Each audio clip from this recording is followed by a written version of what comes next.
Intro. Alright guys, what a wild SmackDown tonight. We've got a lot to unpack. First off, the big headline. Alexa Bliss is finally back on WWE TV.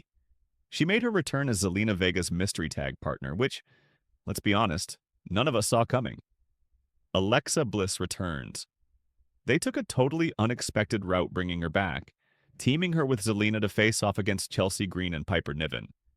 And not only did they win, Alexa actually picked up the victory with the sister Abigail DDT, which is wild considering it's exactly 3 years to the day since her 2022 return on May 9th. Talk about a full circle moment. I know everyone's thinking the same thing. Why bring Alexa back like this? Most of us assumed her return would tie directly into the Wyatt Six, but maybe this is WWE just reestablishing her first, getting her back in position before lighting that fuse. It might even set up a future US Championship story since she just teamed with the champ. And honestly, Alexa looked great. She seemed confident, in control, and even mocked Chelsea after the win. Looked like she was having fun out there. Charlotte and Jade segment. Later backstage, we saw Alexa confront Charlotte Flair, which was another surprise. Charlotte had just returned herself talking about WrestleMania and her path back to the women's title. Until the crowd completely turned on her. She threw a tantrum and stormed off. For a second, when the lights dimmed, I really thought Alexa was about to reappear, but nope. That was Jade Cargill, who came out and told Charlotte to get to the back of the line. Now here's the thing. Charlotte is Alexa's greatest rival. She literally tore up Lily. So, what are they going to talk about? Could this be WWE's way of trying to turn Charlotte face again? They tried that before Mania, but the crowd wasn't having it. Maybe they're pivoting now? And hey, does this have anything to do with the Charlie doll we saw months back? Who knows, but it definitely feels like something deeper is brewing.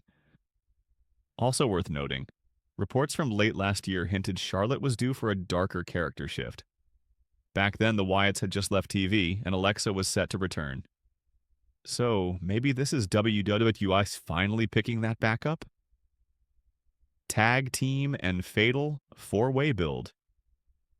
Elsewhere tonight, tensions boiled between LA Knight and Damian Priest during their tag match. Classic can they coexist setup. Despite the drama, LA Knight actually pinned Solo Sikoa.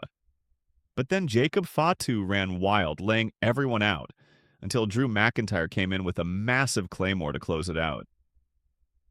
Drew even held up the title. He's making it known he's coming for Jacob. That fatal four-way is looking spicy. I don't think they'll take the belt off Fatu this early, but Drew's promo was fire. He called himself the silver bullet for the Samoan werewolf. Total meme moment right there. NIA versus Jade, Julia Debut and Fryaxium. Nia Jax beat Jade Cargill tonight too, but it wasn't clean. Naomi interfered, getting payback for earlier when Jade threw a bottle at her truck. Jade got distracted and Nia took advantage. Also, we got our first look at Julia and Stephanie Vaquer in WWE 2K25. And they look incredible. Then there was Fraxium. Yes, Axiom and Fraser with a wild new look. Not sure what you even call that outfit. Someone let me know in the comments. They went up against the Street Profits and actually won, setting themselves up for a future tag title shot. WWE's really pushing Fraxium, and I'm here for it. Aleister Black promo in return. Aleister Black gave an absolute banger of a promo tonight. It aired right before Zelina's entrance, which was clearly intentional. He basically buried his old gimmick and said he's not some shadowy figure anymore. He's the consequence WWE needs. That line hit hard. He's not talking in riddles anymore. He knows exactly who he is. And he backed it up in the ring, defeating Carmelo Hayes and laying out The Miz for good measure. What does being the consequence actually mean? I'm hooked. Tag Team Chaos and main event segments. Later, DIY attacked Fraxiom and the Motor City Machine Guns, clearly gunning for the tag titles again. Meanwhile, Rey Fenix got jumped by Legado, only for Andrade to make the save. That led to a solid tag match. Andrade and Fenix versus Los Garza. Andrade picked up the win, but afterward, we saw tension between Legado members. Escobar blamed Berto, and Berto was not having it.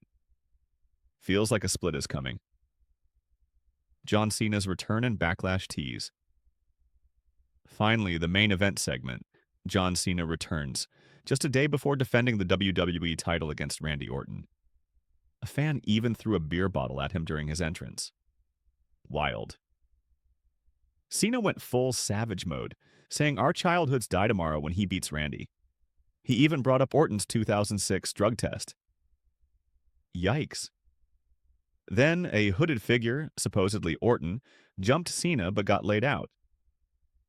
The real Orton then appeared, hit the RKO, and stared down the